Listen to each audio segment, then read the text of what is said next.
75 days hard challenge day 16, जिसमें हम उठ जाते हैं 4:30 बजे और चले जाते हैं वॉक करने के लिए 5 बजे।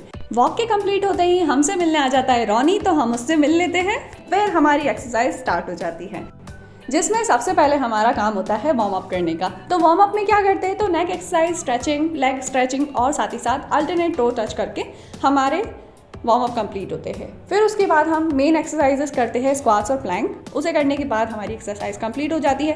आज हम लटकते नहीं हैं और घर की ओर आ जाते हैं, क्योंकि हमें बहुत सारा काम था। घर पे आके मैं चाय बनाती हूँ और दी बनाती है लंच। फिर हम करते हैं ब्रेकफास्ट, जिसमें हम सोखे हुए बादाम, दूध और मखाने खाते हैं। श्रेया के स्कूल जाने के बाद हमने एडिटिंग कर लेती हूँ, साथ ही साथ सफाई निपटाने के बाद लंच की प्रिपरेशन कर लेते हैं। और मेरे घर आते ही हम दोनों कर लेते हैं लंच। और ये है हमारी आज की सेल्फी।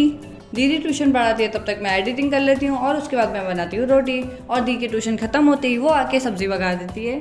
और ये सब काम निपटने के बाद हमारे वर्कआउट का टाइम होता है, यानी कि दिन का दूसरा वर्कआउट, जिसमें हम डे 1 से जो एक्सरसाइज कर रहे हैं वही सारी करते हैं, और जो हमने सुबह मॉर्निंग में की थी ना वही सारी। तो ऐसे हमारा वर्कआउट कंप्लीट हो जाता है। थोड़ी देर रेस्ट करके हम कर लेते हैं डिनर।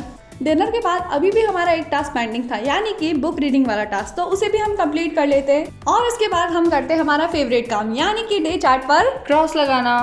तो इस तरह से हमारे 75 डेज हार्ड चैलेंज के डे 16 के सारे टास्क बहुत अच्छे से कंप्लीट हो जाते हैं। तो अब बचते हैं हमारे 59 डेज। और अगर आप भी इस जर्नी का पार्ट बनना चाहते हैं तो चैनल को सब्सक्राइब करना मत भूलना। Bye bye, thank you.